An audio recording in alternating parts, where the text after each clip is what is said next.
நந்தினியா கேட்குறது காலையில் ஊர்லாம் கேட்குறேன் இல்லையா? ஏதாவது காப்பி தண்ணி தண்ணி போட்டு எடுத்துனுவா. ஏய் நந்தினி எங்கடி கிளம்பிட்டே காலையிலே? காப்பி போட்டு எடுத்துருவாடி. அப்பா கேட்குறாருல, காப்பி போட்டு எடுத்துருவாப்பா. அப்பா எனக்கு காப்பி தண்ணியில் போட தெரியாது. என்ன ஏன் இப்படி இது பண்ணுறீங்க? எனக்கு போட தெரியாதுப்பா. பங்கஜம், எல்லாத்துக்கும் நீ தான் காரணம். பொண்ணை வளர்க்கும் போது சொல்லி கொடுக்குறது இல்லையா? ஒரு காப்பி தண்ணி கூட போட தெரியல.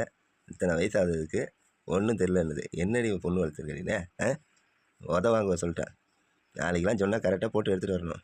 இந்த மாதிரிலாம் வளர்க்காத சொல்லிட்டேன். எல்லாத்தையும் சொல்லிக் கொடுக்கு. ஒரு அர்ஜென்ட்டாக வெளில போகிற காப்பி போட்டு வேணா அது கூட தெரிய மாட்டேதுக்கு. கிராமத்தில் இருந்துக்கிட்டு இதெல்லாம் கற்றுக்கிறது இல்லையா நீ? அதை விட உனக்கு என்ன வேலை இருக்குது? ஏங்க புள்ளதான் படிக்கிறாளேங்க, அப்புறம் எப்படிங்க இதெல்லாம் செய்வா? அதாங்க அவருக்கு தெரியல, நான் போட்டு எடுத்துகிட்டு வந்து கொடுக்குறேங்க. நந்தினி, படித்தா மட்டும் போதாது, இதெல்லாம் தெரிஞ்சுக்கணும், புரியுதா?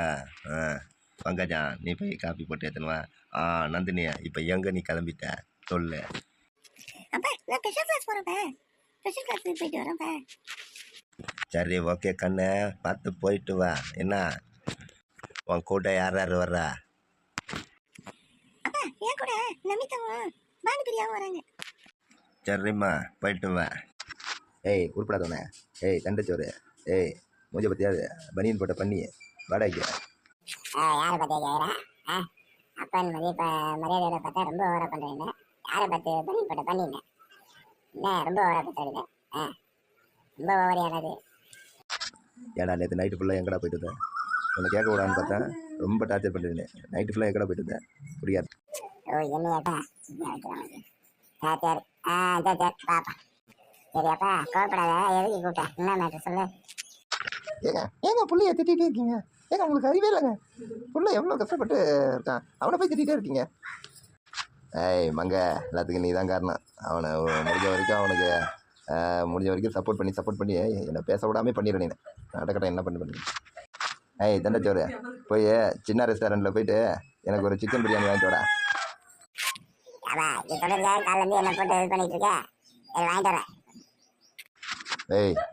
உன் அக்கௌண்ட்டில் வாங்கிட்டு வாடா, என் அக்கௌண்ட்டில் எழுதிடாத. எனக்கு அக்கௌண்ட் கிடையாது. அப்போ அக்கௌண்ட் இருக்கா? வச்சிட வேண்டியதா? சரிப்பா, வாங்கிட்டு வரப்பா. ஏப்பா அப்படியே அம்மாவுக்கு ஏதாவது வாங்கிட்டு அடிச்சிடலாம். என்ன தங்கச்சியா, நீ எதுவும் சொல்லவே இல்லை.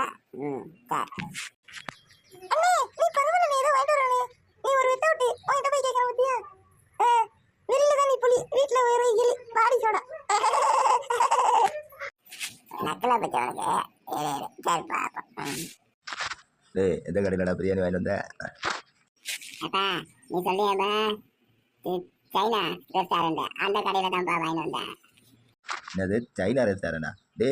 அங்கே சிக்கன் பிரியாணி போக மாட்டாங்கடா, பாம்பு பிரியாணி தண்டா போடுவாங்க. ஸ்னேக் பிரியாணிடா.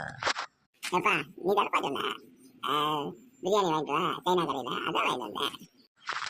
எனக்குன்னு வந்து சேரிங்க போடுறா. ஐயோ பாடுறா, திறந்து பாடுறா, எல்லாம் நீட்டாக இருக்கும், வெறும் பாம்பாகவே இருக்கும். பிரியாணி வாங்கிட்டு வாடானா பாம்பு பிரியாணி வாங்கிட்டு வரா. நீனே உட்காந்து தின்னு, நீனு உங்கள் அம்மா உங்கள் பாப்பா எல்லாம் சேர்ந்து தின்னுங்க. ஞாயிற்றுக்கிழமை கூட ஒரு பிரியாணி வாங்கிட்டு வருது புள்ள. உதவக்கரை. ஏன் பிள்ளை எப்படி போட்டு திட்டிகிட்டே இருக்கீங்க? தெரியாமல் வாங்கிட்டு வந்துட்டான். சரி கொஞ்சமாக தின்னுங்க, மீதி அவன் தின்னுடுவான். நல்ல குடும்பண்டி இது. ஐயோ பாம்பு பிரியாணியா? அதான் நீட்டாக இருக்குதா? சின்ன பிரியாணி ரெஸ்டாரண்ட்டுக்கு போடாம சைனா கடைக்காரங்கிட்ட போயிட்டேன்னா கதை முடிஞ்சு. 500 ரூபா போச்சு.